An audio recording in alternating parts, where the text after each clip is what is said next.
Kiwa Pueblo was, you know, what we did is so many years after how they started their traditional way of doing jewelry. So I love the fact that we were able to connect these two entities. Now, Doña Teresa de Aguilera y Roche. She was born in 1623. Obviously, we don't have a picture of her. So what I did is I found a dress that might be the type of dress she would have worn back in those days. She was born in Italy. She spoke Italian, French, and Spanish, and read Italian and Latin. She married Don Bernardo Lopez de Mendizábal while her family was stationed in Cartagena, Colombia, because her father was an ambassador. Lopez then was appointed governor of New Mexico in 1658, and Doña Teresa then accompanied him to Santa Fe. And her time in Santa Fe was very challenging. Her husband kept going out on her with some of the maids in the house. Her husband was fighting with the Franciscans. It was a very, very, very volatile time in her life. Then what happened is in 1662, both Doña Teresa and her husband were summoned before the Spanish Inquisition. So they had to go all the way down to Mexico City. It's a 6-month trip. They were in restraints.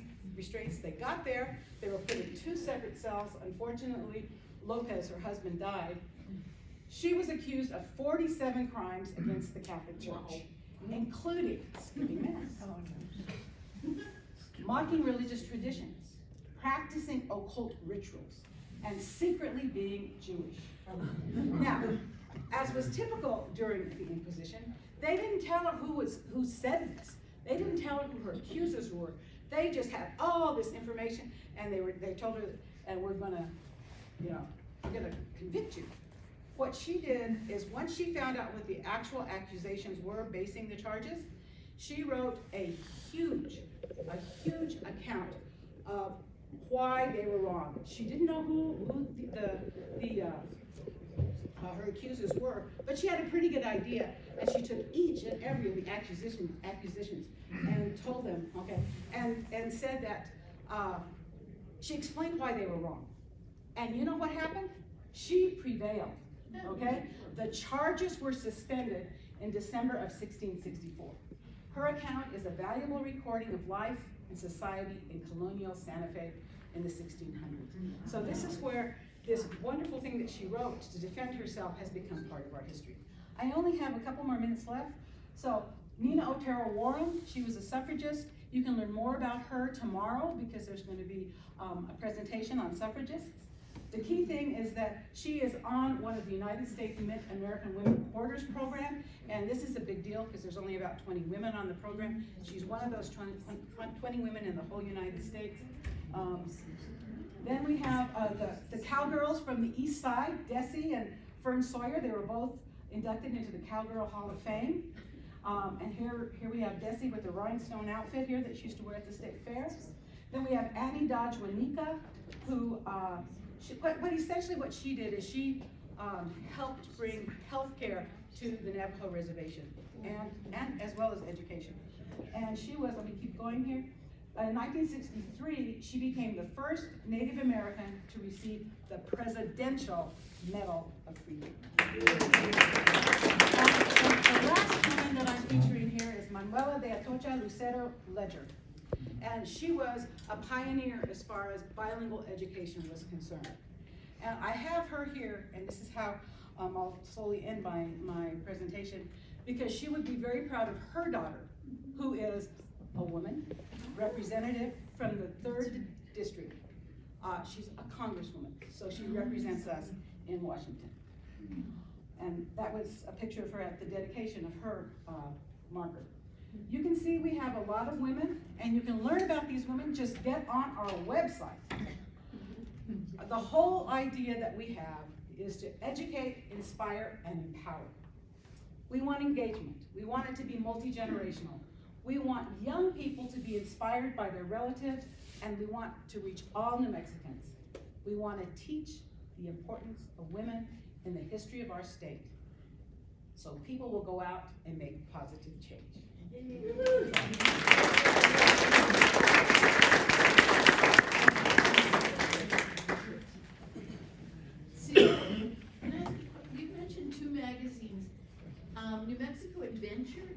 New Mexico Adventure guide. Adventure Guide. Guide. Where? It's where part is of that? the New Mexico magazine. Oh, okay. Yeah. And then the other, what's it called, El Palacio? El Palacio? Where does that exist? Only in Santa Fe? Well, it shouldn't. No, it exists, I have copies of those, if you really want a copy, I I can get do. a copy. If you're a member of the magazine, or Or a member of the magazine. Mexico Museum. Oh, then you get it. And if you go to any of the visitor centers in New Mexico, you can get We the, should have it at the visitor center? yes, there are visitor centers, not El Palacio, but the New Mexico magazine. We have a couple Oh, of And Adventure Guide. We're gonna hold questions until the end, and we'll talk to all of our speakers then. So, next up, we have Douglas Jackson, who is a professor of music at Elizabeth City State University in North Carolina. He serves on the North Carolina Humanities Board of Trustees, recently got to meet the chair of the National Endowment for Humanities. And this is something I really want to hear more about, Douglas, and that is, he's an active member of the International Trumpet Guild. And he's going to be speaking with us about Anita Scott Coleman, author of Silver City Reflections.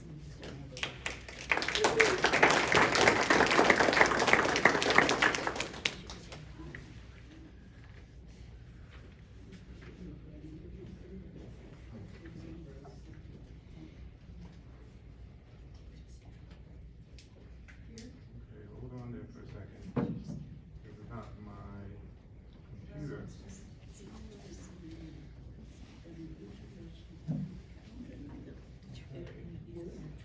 The mouse doesn't like me.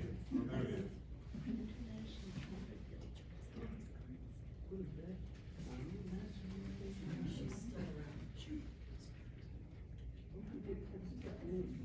Okay, there we go.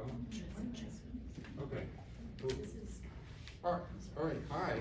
Can you Good make it full afternoon. screen? I'm sorry? Can you make it full screen if your slideshow? Let's see, how might we do that? While she's doing that, my name is Douglas Jackson. I am Anita Scott Coleman's grandson. So it's very important for me to say that first. And having participated in these kind of events, I'm gonna do some thank yous first. First of all, I have family members that are here. Mrs. Coleman's other grandchildren and cousins, so I'm going kind of chronological order. Ida Caffey, who is our most senior cousin, her son Wayne, then our cousin Mickey, our next senior, my sister Jeannie, and my brother David. And they've all come to participate with me today, and I'm very happy.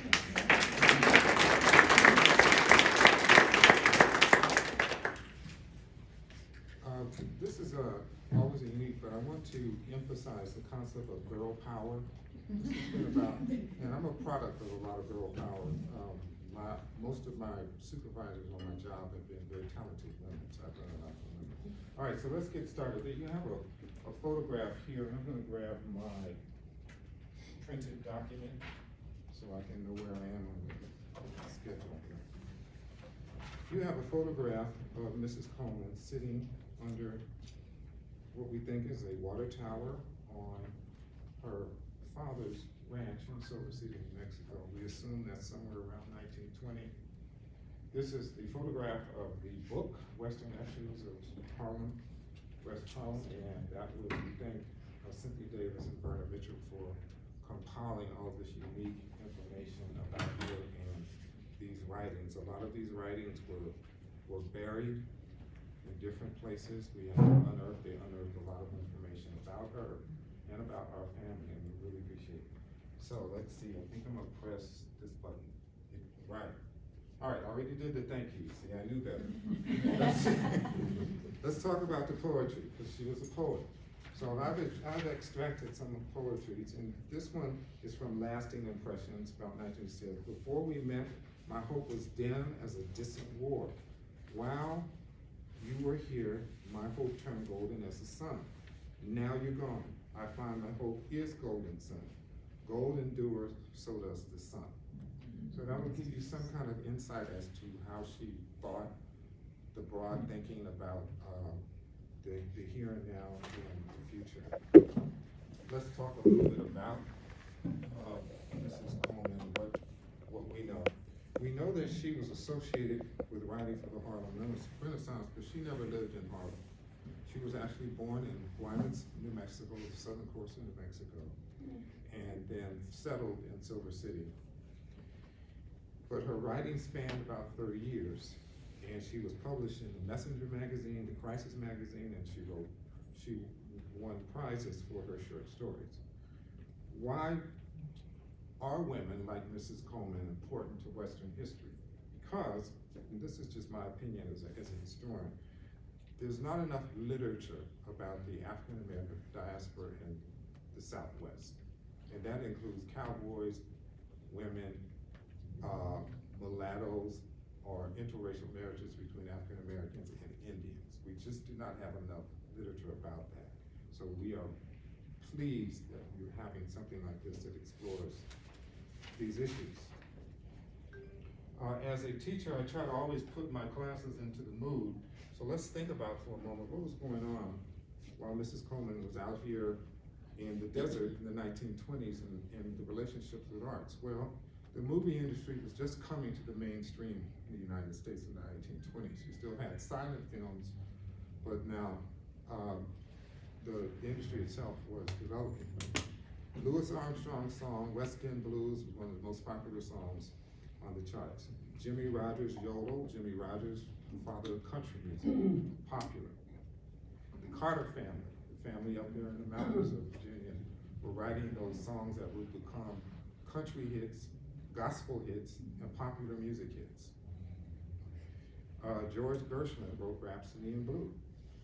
U.B. Blake and Noble Sissel, the two African-American songwriters, pianists, and dancers, were the highest paid performers on Broadway at that time. They were making upwards to $500 a week, which was rare at the time.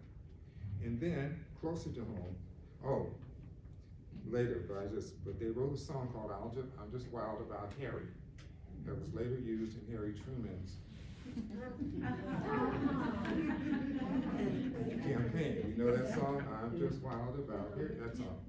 Well, they didn't get rich because their royalties were 1/2 a cent per copy. Kind of like streaming right now.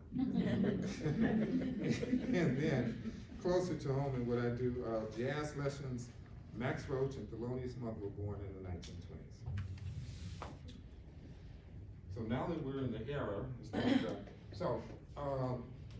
the genealogy, where did all these people come from? Well, this has been a deep dive, thanks to our cousin Ida, the researchers learning about where we are from. So her father, Mr. William H. Scott, and I noticed this morning, this is where I got the error from. The plaque at the golf course says William A. Scott. It should be William H. Scott. All right, records indicate Mr. Scott was born in Virginia. There's also oral history that William was fluent in Spanish and had some West Indian heritage through his father. Mother, Mary Stokes, born in Tallahassee, Virginia. We see photographs of her facial bone structure indicates some kind of Afro-Indian genetics. The census at the time identified her as a mulatto. Anita herself was born in 1890 in Guaymas, New Mexico. Born during her father's second tour of duty in the Indian Wars. After his military service, he settled in Silver City. Anita married in 1916 to James Hill Coleman, and through Mr. Coleman was a printer and photographer. They remained together until his death. And we all know where we are, so we're gonna skip that. This was for one of my classes. You'd be surprised. Oh, yeah. You would be surprised. I won't take up the time, but you would be surprised. All right, so this is William, should be H. Scott, not A, not me. My great grandfather. He settled in Mexico after serving as a private and corporal, Troop K, 9th United States, aka the Buffalo Soldiers, in the Indian Wars from October 1879 to 1884, and then again to 1885 to 1890. So he went back for more. Kind of interesting, but that's the best surviving photograph that we have of him.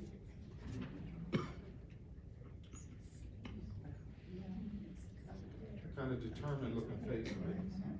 And this was more evidence of his service. This is, and I'm sorry it's so tiny, this is the pension application or acknowledgement of his pension service.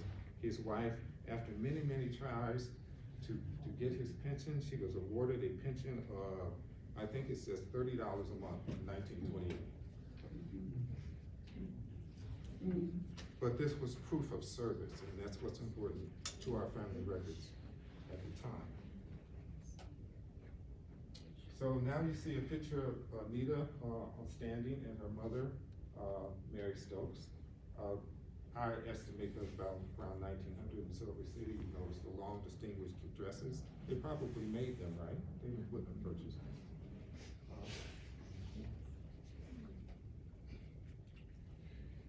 This is a very unique letter. The letter is from the great Booker T. Washington. This letter is talking about two young African American girls who are getting ready to graduate from college or from high school. They are being accepted or looking at schools. And one of these two girls is Mrs. Coleman, the teenager. Now, this is a historical document because it is actually signed by Booker T. Washington. And that is in our family archives. It's amazing what you find when you start looking for things. So for them to have had the wherewithal to be in contact with someone of this stature is pretty amazing. Significant. So she was mentioned in Black literary circles with W.B. Du Bois, the founder of NAACP, Crisis Magazine. Many of the Coleman's poems were published in this magazine, along with Langston Toombs, Arnold Bontemps, and Conti Coleman.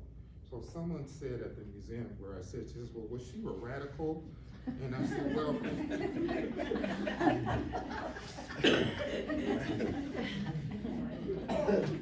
so I said, yes.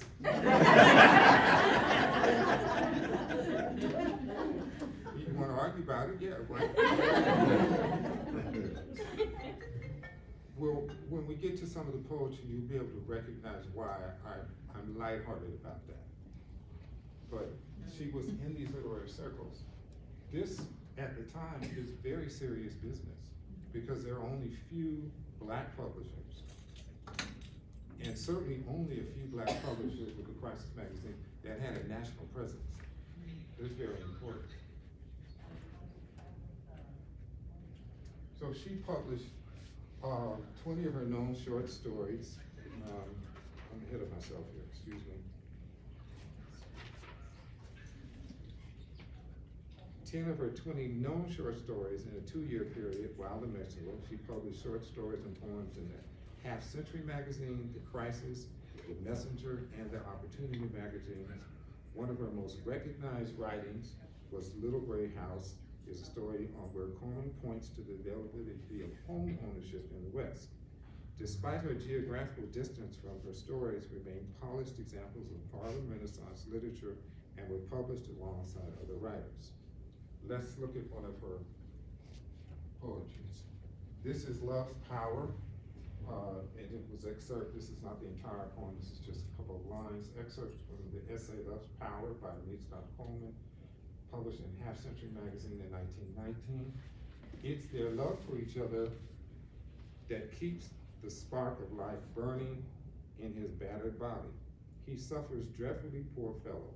I wonder, cried Barbara earnestly, could I do as much for mine and not complain? Would I for mine? Questioned Elizabeth. It has to do with a poem about someone, a caretaker, when someone was sick.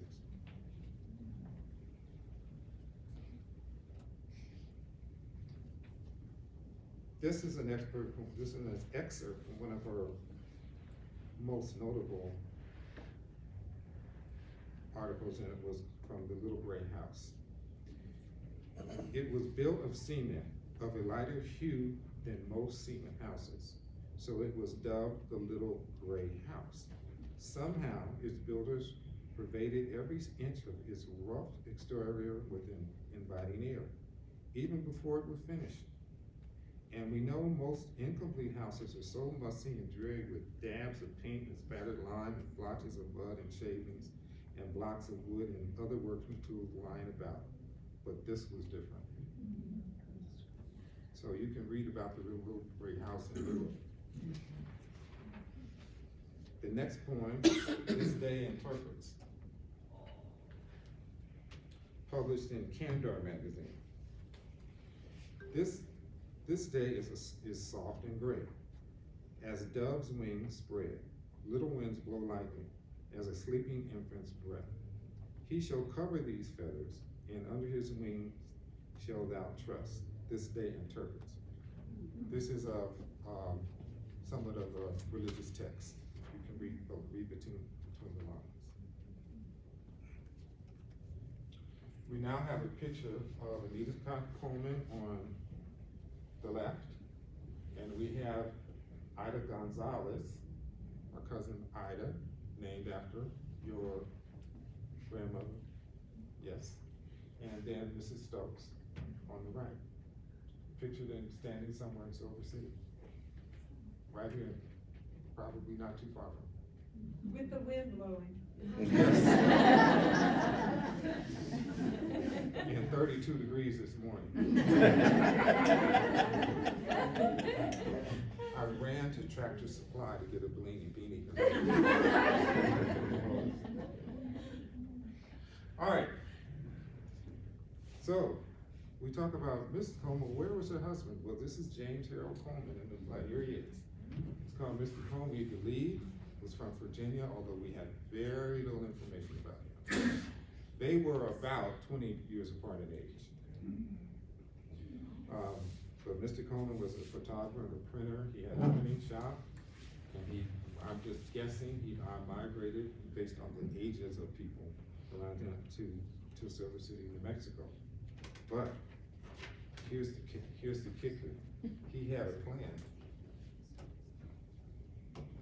Mr. Coleman, yet apparently was concluded that he was a photographer, but he was also promoting the advancement of Negro families in the West. I guess next door to us, they're talking about blackdom. So this is the Crisis magazine from 1913. Wanted 500 Negro families, farmers preferred to settle on free government lands in Chavez County, New Mexico. Blackdom is a Negro colony, fertile soil, ideal climate, no Jim Crow laws. For information, write James Harold Coleman, Blackdom, New Mexico. What was the town? Blackdom, it was called Blackdom. What would that be? I'm sorry. Where is Chavez County? Roswell, that's where Roswell is. Okay, good, all of you know. But, so, you're beginning to see a much fuller picture of a family life, and you asked, was Mrs. Coleman a radical? Her husband, were they radicals? I think that they had a different vision than other people may have at the time. Oh, what just happened? Oh, it's doing a little fast. Me and computers, here's the family. This was about 1960, married in the photo. We are guessing based on the ages of the children. We have the oldest child, my aunt Williana, standing. The next oldest child, the young man with the bow tie, standing. James Coleman Jr., Uncle Jimmy. Then leaning on to Mrs. Coleman, my mother, my sister's mother, and my brother's name, Mary, and then the youngest at the time, Spencer. Somewhere shortly, not too long after that, and I think right after the Depression, they moved to California, but the dates are a little sketchy, but that's the family. There was another child to come. Douglas, did you remember that, Your mother Mary was my third grade teacher. Oh, sit, there it is. All 10. Yeah, did she make you rewrite all your stuff? Just about, yeah. Yeah. Yes. Yeah, and I bet you have a really nice handwriting. I do. Yes.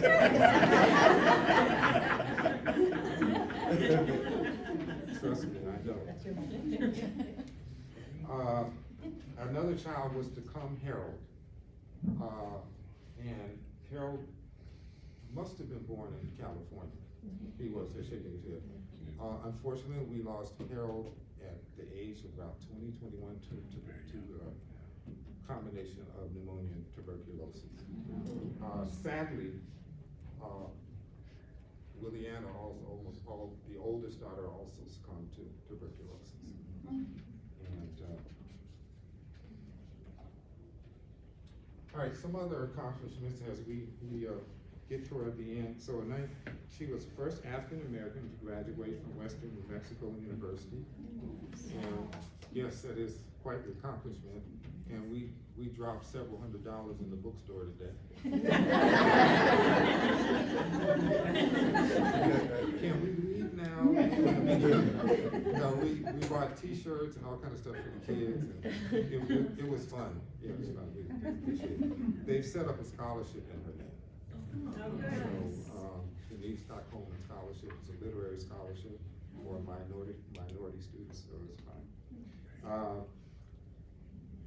She published her first publication about 1917, 1926. She earned a second prize for her essay Unfinished Masterpieces in Crisis. 8 years later, she earned third place in the first annual literary prize sponsored by the NAACP.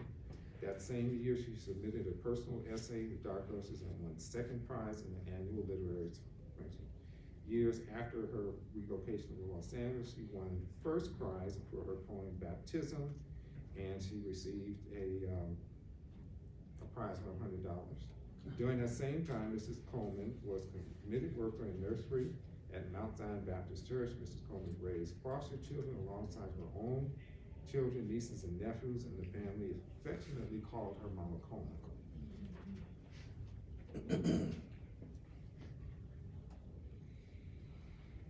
These are extracts from very old articles about her prize winnings, and this is her photograph of her here about winning the prize in 1926. And what was going on in 1926 in the country? There was a lot of moving parts. Was it the tail end of the Spanish flu? Yes, it was a lot of moving parts. So let's read a little bit about unfinished business. So, an extract from Unfinished Business, from the poem.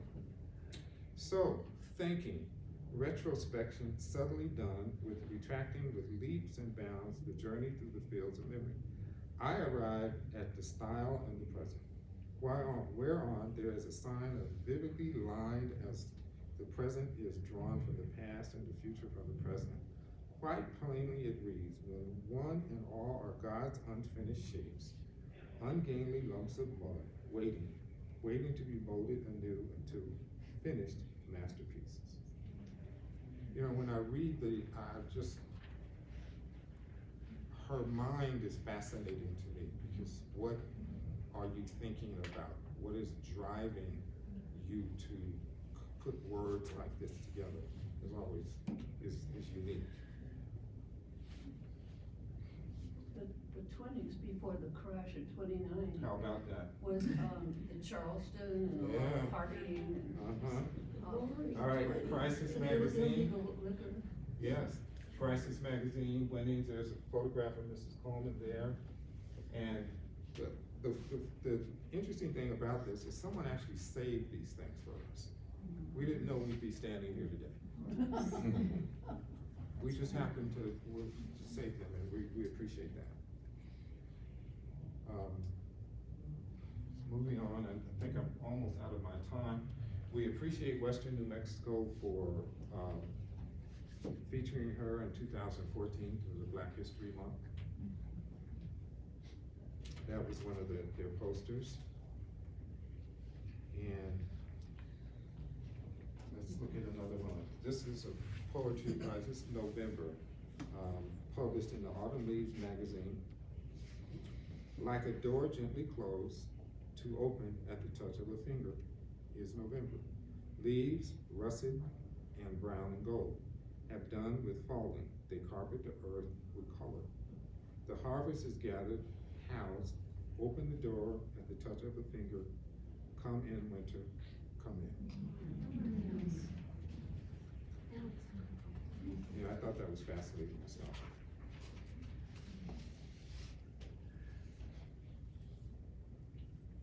This is a far too small article, but it's the best I could do with it. The Chicago Defender, when she was awarding poetry about captives, they actually printed this.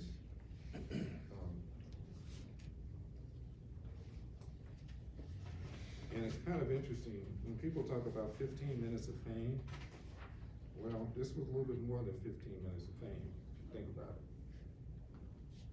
But we never knew. She didn't carry herself that way. Now, this is the unique thing about, when I found out that she submitted screenplays to Pathé, because I worked in the film business, I said, this is very interesting. Now, I cannot find, so Pathé Marconi, Pathé Films is a French company. It is one of the oldest French film companies that is existing in Europe. And they also had, from what I understand, they had a black talkies division of Pathé. So I don't know if she was submitting for Pathé or not, but it's fascinating. But we also found out that she wrote a television script for the Twilight Zone, but Rod Serling turned it down. Yeah, that's just lost. That's on him. That's just on him. He doesn't. And there's a picture of her about 1948. Determined looking face. But that's her. So you've already, so I don't need to cover the historical markers again. But we were so honored by that. And I just really appreciate Celia and Susan Berry and everybody that was involved in that, because when they started contacting us, you have to get to know people, and we know that we all loved our grandmother, and we were fascinated about her work, but you also are wondering what's really going on. Well, they were attempting to honor her. We have just developed such a wonderful relationship with all of them, and we appreciate it, and we went to see the marker, and we're so happy about it. How many of all of these people to be considered was just fantastic. So I don't need to cover that part of it. But the marker is there at the Visitor Center, and we thank you very much. That concludes my portion.